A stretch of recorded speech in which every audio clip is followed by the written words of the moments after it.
Pada sesi kali ini kita akan membahas tentang penting atau tidaknya belajar grammar.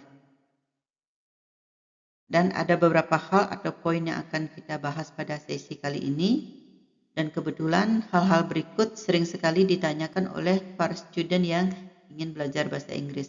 Yang pertama, apakah grammar penting? Jadi ketika belajar bahasa Inggris, apakah menjadi penting bagi kita untuk mempelajari grammar? Atau apakah mungkin bisa kita abaikan saja?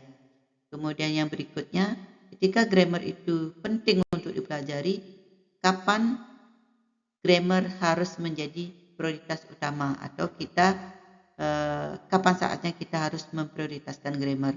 Kemudian yang berikutnya, apakah mungkin ketika kita belajar bahasa Inggris tanpa harus belajar grammar? Nah, hal-hal tersebutlah yang akan kita bahas pada sesi kali ini.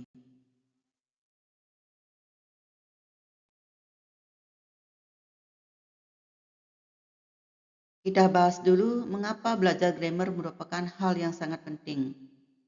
Karena grammar atau tata bahasa merupakan aturan yang mengatur suatu bahasa.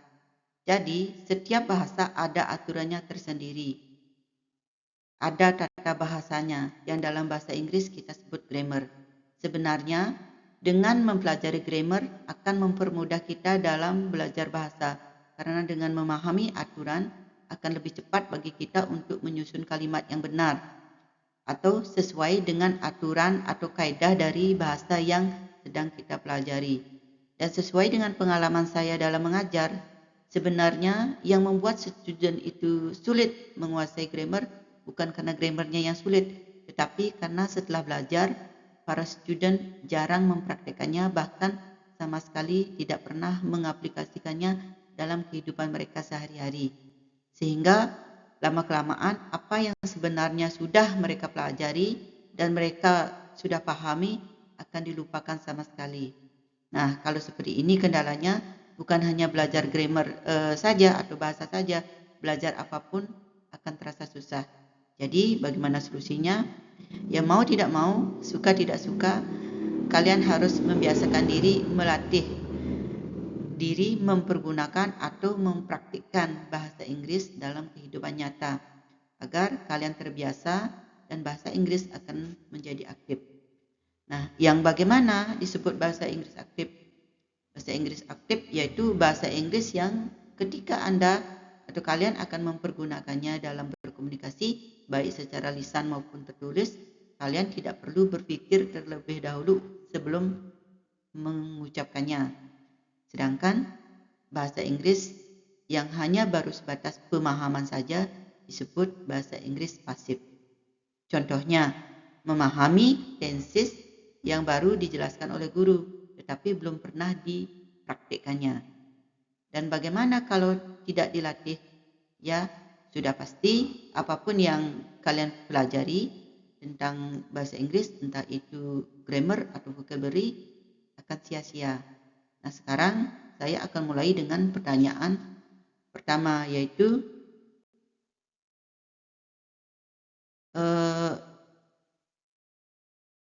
mengapa grammar penting, dan ada beberapa alasan yang membuat grammar itu sangat perlu atau penting untuk kita pelajari.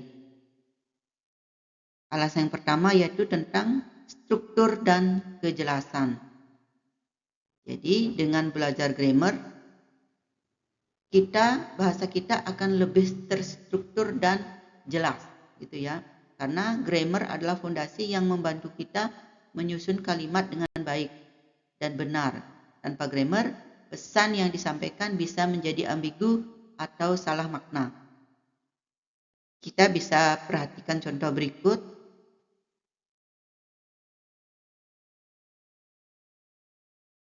Misalnya kalimat dalam bentuk simple present atau present simple, gitu ya.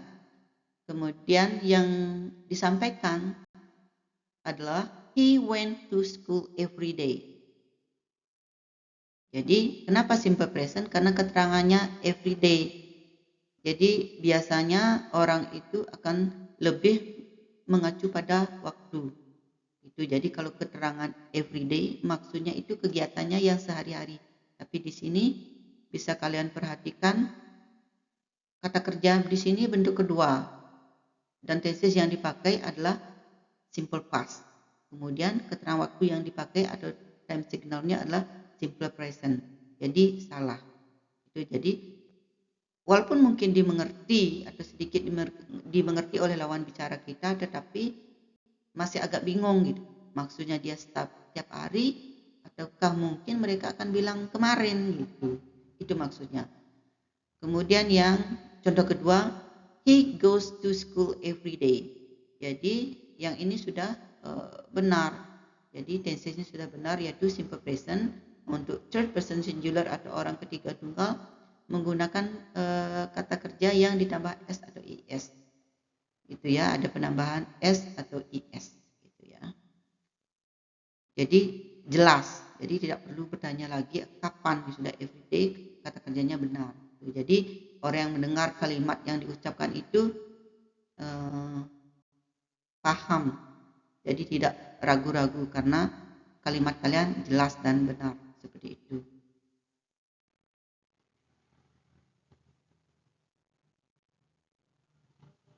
Kemudian kita lanjut dengan yang berikutnya adalah manfaat kita mempelajari grammar. Yang kedua adalah meningkatkan kepercayaan diri. Jadi dengan belajar grammar itu bisa meningkatkan kepercayaan diri dalam berkomunikasi, baik secara lisan maupun tertulis. Karena dengan memahami grammar, pembelajar lebih percaya diri saat berbicara atau menulis, terutama dalam konteks formal seperti pekerjaan atau pendidikan, misalnya saat melakukan presentasi atau bahkan saat negosiasi. Dengan berbahasa yang benar dan santun, kalian akan terlihat lebih berpendidikan dan lebih profesional. Kemudian, mampu berkomunikasi secara lebih efektif. Jadi itu manfaat dari belajar grammar yang lainnya. Jadi grammar juga memungkinkan kita untuk menyampaikan maksud secara akurat dan dipahami dengan mudah.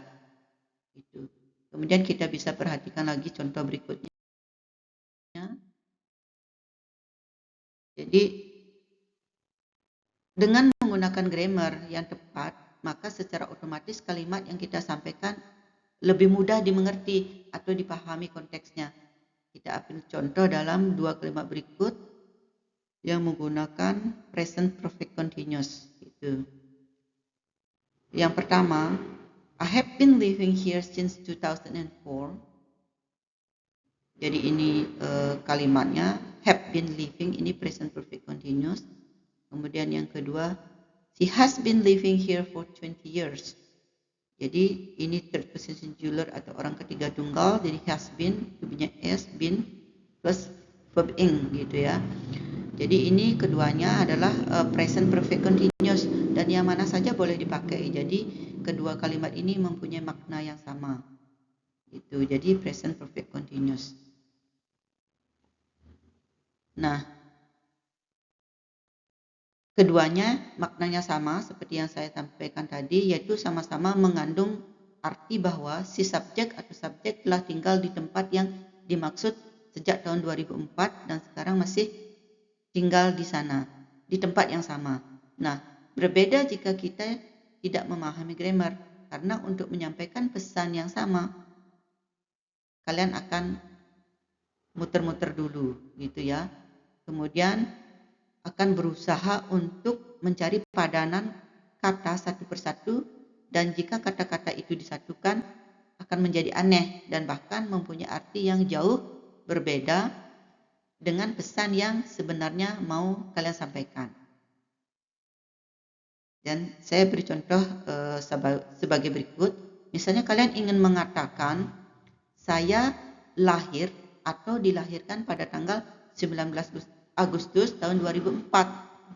Jadi yang sudah punya vocabulary dan mengerti grammar akan mengatakan I was born on August 19, 2004 atau I was born on the 19th of August 2004. Jadi keduanya kalimat ini benar dan tepat, gitu ya. pemilih vocabnya benar, kemudian tensesnya juga benar. Gitu. Jadi yang pertama inilah American English, yang kedua itu British English. Yang mana saja boleh dipakai. Tapi biasanya yang ini, yang kedua British English lebih formal saja. Nah, bagaimana kalau kalian itu mengatakan gini, I born on August 19, 2004. Dari segi kalimat tidak ada yang salah dengan kalimat ini. Saya melahirkan pada tanggal 19 Agustus 2004. Tapi yang dimaksud tadi kan saya lahir atau saya dilahirkan, bukan saya melahirkan. Nah, bagaimana kalau cowok yang mengatakan ini? I gitu. I ini misalnya cowok gitu ya. Jadi otomatis kan aneh. Saya melahirkan, berbeda dengan she di sini jelas sekali. She bore a healthy baby last night. Dia melahirkan, dia perempuan, she. Dia melahirkan seorang bayi yang sehat tadi malam. Jadi seperti itu. Ini benar. Itu konteksnya ini menjadi salah gitu ya. Karena maksudnya kan mau menyampaikan atau membilang saya dilahirkan, bukan saya melahirkan. Jadi seperti itu.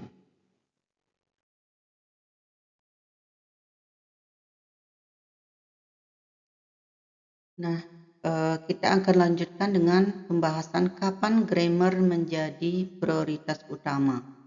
Nah, terkadang kita juga perlu atau bahkan sangat perlu untuk memprioritaskan untuk belajar grammar. Jadi kapan itu? Biasanya untuk akurasi dalam komunikasi formal, dalam konteks akademik, pekerjaan profesional atau penulisan resmi, grammar yang benar sangatlah penting. Jadi untuk memastikan kejelasan dan profesionalisme. Contoh, ketika menulis isi akademik, laporan kerja atau email formal membutuhkan struktur tata bahasa yang baik agar pesan mudah dipahami. Nah, yang berikutnya, jadi kita harus memprioritaskan grammar untuk menghindari ambiguitas. Grammar membantu kita mencegah kesalahpahaman. Kita bisa lihat contoh pada kedua contoh berikut ini, yaitu biasanya para student itu bingung tentang penggunaan present perfect dan past simple atau simple past gitu ya. Jadi present perfect itu biasanya digunakan untuk tindakan atau kegiatan yang sudah atau belum kita lakukan, yang mana waktu pelaksanaannya tidak terlalu penting. Misalnya, kalian mau bilang, saya sudah makan. Kapan waktu makannya tidak terlalu penting. Artinya tidak disebutkan seperti itu. Kemudian kalau past simple digunakan untuk tindakan yang selesai di masa lalu tanpa hubungannya dengan masa kini. Dan dengan keterangan waktu yang jelas, misalnya menggunakan keterangan waktu yesterday, 2 days ago, dan sebagainya.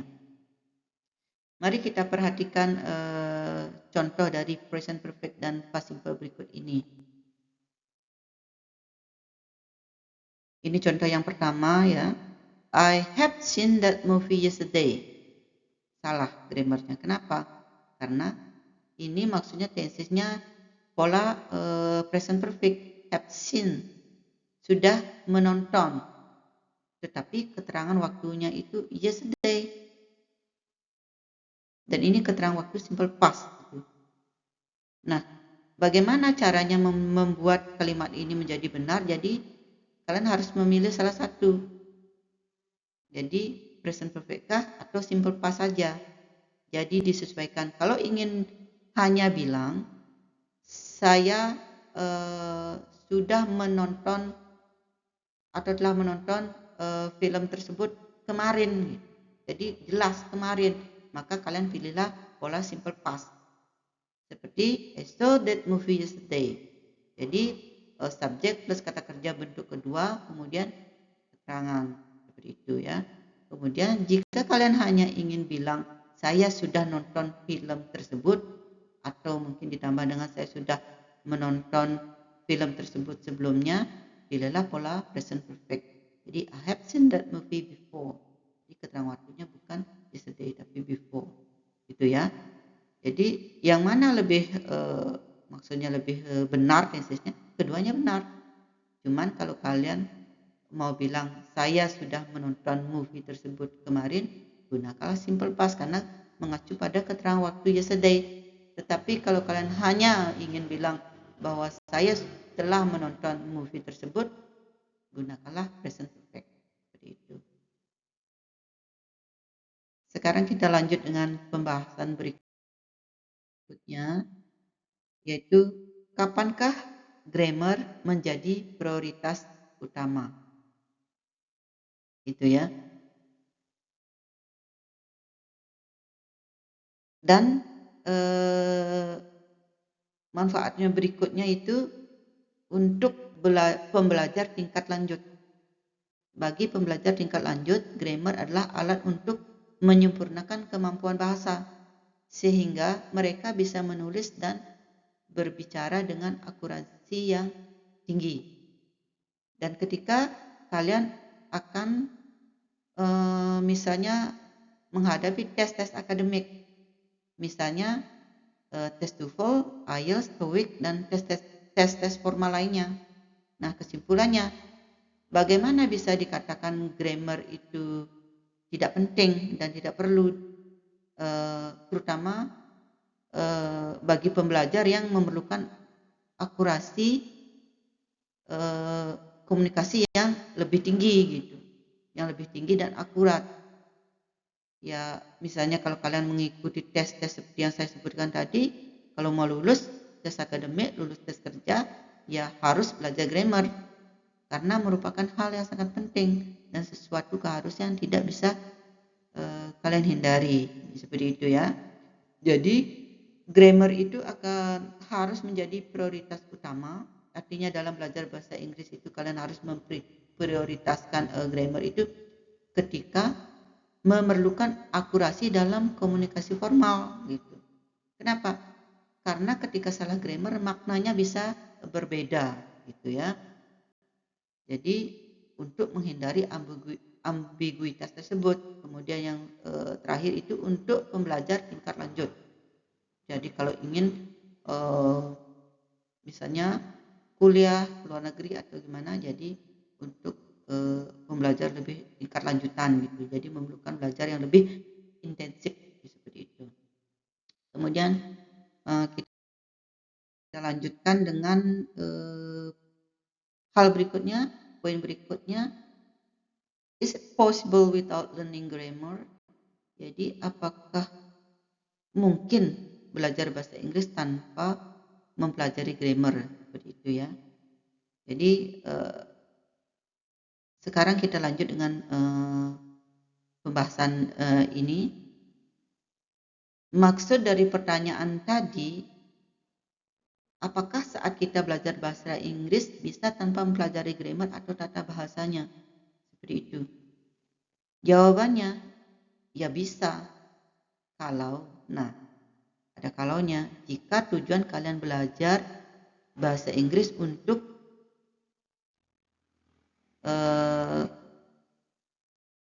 bahasa hanya sebagai alat komunikasi. Artinya dalam belajar bahasa Inggris tujuan kalian hanya agar bisa berkomunikasi saja atau pesan Anda tersampaikan. Artinya hanya bertujuan agar lawan bicara kita mengerti dengan maksud atau pesan yang kita sampaikan. Jadi walaupun grammar kalian salah, tidak akan ada penilaian dari lawan bicara kita. Nah, jadi grammar bisa diabaikan seperti itu. Nah, karena banyak juga orang yang berhasil berbicara dalam bahasa asing, terutama bahasa Inggris, tanpa memahami aturan grammar. Jadi, tidak memahami aturan grammar secara mendalam, terutama melalui praktik langsung atau yang disebut dengan immersion. Nah, metode ini di mana pelajar sepenuhnya dikelilingi oleh bahasa yang mereka pelajari, seperti tinggal di negara tempat bahasa tersebut digunakan atau saat belajar di kelas. Jadi ketika belajar di kelas itu hanya boleh berbicara atau berkomunikasi menggunakan bahasa Inggris.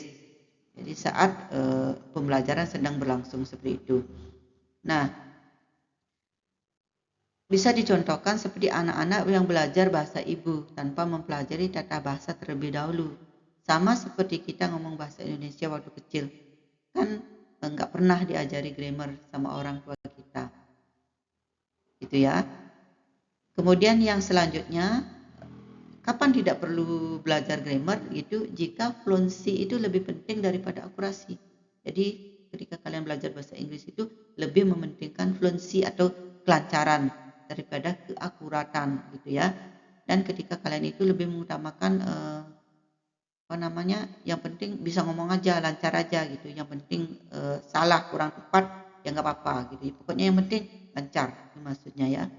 Dan dalam percakapan sehari-hari, fokus pada penyampaian pesan lebih penting daripada grammar yang sempurna, itu maksudnya. Dan seperti contohnya pada kehidupan kita sehari-hari, misalnya ketika kita bercakap-cakap dalam keseharian dengan teman gitu ya, kan kita nggak pernah dipermasalahkan atau disalahkan grammar kita sama lawan bicara kita atau sama teman kita. Misalnya gini, ada depan kita yang lewat terus kita nyapa, mau mana nih, kayak gitu. Jadi bahasa komunikasinya sederhana seperti itu. Palingan teman kita jawab, oh aku mau ke pasar, aku mau ke warung, aku mau kemana gitu ya. Kan nggak pernah diprotes ya tata bahasa kita sama teman. Misalnya kayak gini, oh tata bahasamu salah loh, seharusnya kalimat tanyamu tadi kayak gini, kamu mau pergi kemanakah sekarang? Kan nggak gitu juga, kan nggak pernah ada yang seperti itu. Nah, bahasa Inggris juga sama. Jadi kalau hanya untuk komunikasi sehari-hari, jadi tidak perlu ketepatan grammar. Yang penting lawan bicara kita paham dengan apa yang kita sampaikan, ya sudah. Nah, tetapi jika kalian memahami grammar untuk berkomunikasi sehari-hari, alangkah bagusnya seperti itu ya. Nah, kemudian yang ketiga itu adalah yang disebut dengan natural acquisition ya. Apa sih natural acquisition itu? Jadi belajar bahasa kedua melalui interaksi sehari-hari tanpa mempelajari grammar secara formal. Jadi misalnya anak kecil itu belajar bahasa ibu, itu yang dinamakan natural acquisition. Dan ini sangat mungkin jika kalian tinggal di lingkungan di keluarga atau environment yang menggunakan bahasa Inggris sebagai bahasa sehari-hari. Nah, bagaimana dengan kalian sendiri, kondisi kalian sendiri? Apakah kalian tinggal di lingkungan seperti itu? Apakah bahasa yang digunakan keluarga kalian juga bahasa Inggris? Kalau tidak, jadi kalian sendiri yang memastikan apakah kalian perlu belajar grammar atau tidak. Saya sih tetap menganjurkan untuk belajar grammar. Kenapa? Karena seperti tadi, untuk menghindari kesalahpahaman. Kan lebih bagus jika kita bisa berkomunikasi lebih akurat, lebih benar gitu ya. Jadi bisa berbahasa dengan santun dan benar. Kadang kalau orang yang tidak mengerti grammar, maksudnya dia menyampaikan pesan dengan baik dan benar, tapi karena kalimatnya salah, kadang menjadi aneh, menjadi salah, bahkan lucu, bahkan seperti meaningnya tadi, seperti contoh yang saya dilahirkan, maksudnya mau bilang saya lahir pada tanggal sekian, karena salah grammar, jadi saya melahirkan, seperti itu.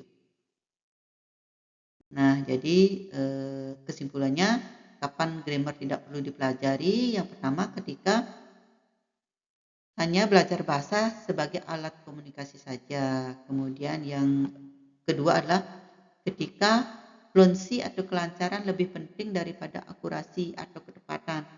Kemudian jika kondisi kalian itu tinggal atau berada di tempat yang mana bahasa itu memang digunakan sebagai bahasa sehari-hari atau lebih tepatnya disebut dengan natural acquisition. Nah, sekarang kita lanjut dengan topik berikutnya. Kita kasih contoh dulu tentang kalimat yang sebenarnya salah tetapi umum digunakan gitu ya. Jadi kalimat ini sebenarnya salah. Kadang kita itu di beberapa daerah juga kalimat itu sebenarnya salah deh. Enggak enggak bagus untuk diucapkan, tapi bisa menjadi biasa di lingkungan atau daerah tertentu seperti itu ya. Sekarang saya ambilkan contoh seperti yang pertama, I don't know nothing about it. Jadi seharusnya I don't know anything about it. Kenapa? Karena don't ini kan sudah negatif, nothing juga negatif. Jadi double negatif gitu. Ketika ada negatifnya 2, ini sebenarnya kalimatnya akan menjadi positif. Gitu. Tetapi ini biasa digunakan. Tentu saja ini akan digunakan pada konteks informal saja, casual gitu ya. Jadi pada percakapan sehari-hari dan tentunya tidak akan digunakan di hal-hal formal. Yang digunakan adalah yang ini kalimat I don't know anything about it. Kemudian yang kedua, she ain't never been there before. Seharusnya she has never been there before. Kenapa? Karena ini adalah isn't ya, is not, aren't, kemudian are not atau I'm not. Gitu ya. Kemudian disingkat ain't, never. Ini negatif, and negatif, double negatif, jadi positif seperti itu. Sekali lagi, ini biasa digunakan dalam konteks informal atau situasi yang casual atau sehari-hari saja. Itu yang digunakan seharusnya yang ini.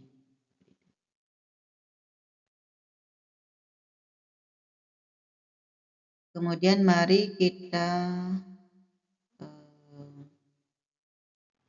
ambil kesimpulannya gitu sebagai conclusion gitu.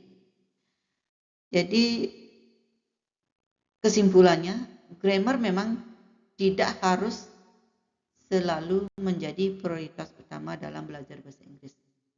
Artinya tidak melulu harus belajar grammar seperti itu. Jadi setiap belajar grammar bukan seperti itu ya. Terutama bagi pemula atau dalam percakapan sehari-hari. Jadi fokus awal dapat diarahkan pada yang pertama yaitu kosakata, kemudian yang kedua adalah praktik nyata. Kenapa kosakata? Yaitu untuk memperluas kemampuan komunikasi. Jadi walaupun kalian mengerti grammar, tidak punya kosakata, apa yang akan dirangkai? Kan jelas tidak bisa. Jadi tetap kosakata itu tidak bisa diabaikan. Jadi harus selalu memperbanyak kosakata. Begitu. Kemudian praktik nyata. Jadi melatih berbicara dan mendengar tanpa terlalu khawatir tentang kesalahan grammar. Seperti itu. Jadi namun grammar tetap penting sebagai fondasi, terutama jika kalian ingin mencapai tingkat akurasi yang lebih tinggi. Misalnya, kalian akan persiapan untuk mengikuti tes-tes akademik seperti TOEFL, TOEIC, IELTS, dan tes-tes akademik lainnya. Dan pendekatan terbaik adalah belajar grammar secara bertahap dan kontekstual. Jadi sesuai dengan konteksnya seperti itu ya. Jadi sejalan dengan praktik berbahasa sehari-hari. Jadi teori yang kalian dapatkan di mana saja gitu tentang bahasa Inggris, tadi sekolah atau di lingkungan mana gitu, diterapkan atau dipraktikkan dalam kehidupan sehari-hari, dipakai gitu ya. Jadi di mana kalian harus memulai dari mana kalian harus mulai belajar? Yang pertama, tentukan dulu tujuan kalian belajar bahasa Inggris. Apakah hanya sekedar untuk berkomunikasi sehari-hari atau mau mengikuti tes akademik seperti tadi? Tes akademik, tes kerja, ujian sekolah, atau yang lainnya. Dan yang kedua, mulailah mempelajari materi setingkat lebih tinggi dari kemampuan kalian sekarang. Nah, misalnya bahasa Inggris kalian ada di level pertama gitu ya. Jadi kalian bisa mulai melanjutkan untuk belajar level 2. Begitu juga selanjutnya. Gitu ya. Jadi bahasa Inggris kalian akan mengalami peningkatan. Jadi jangan itu saja terus dipelajari gitu. Jadi bisa kalau sudah punya istilahnya 10 kosakata tambah lagi 1. Punya 11 tambah lagi 1. Begitu juga grammar. Ketika kalian mengerti simple present, pelajari yang lainnya, misalnya simple past apa gitu ya. Itu. Nah, berdasarkan pembahasan dan kesimpulan tadi, mengapa kita harus mengabaikan grammar? Bahkan sampai benci grammar dan dalam belajar bahasa Inggris bagi saya tidak masuk akal kalau dengan belajar grammar akan membuat bahasa yang kita gunakan lebih mudah dipahami dan tentunya lebih profesional.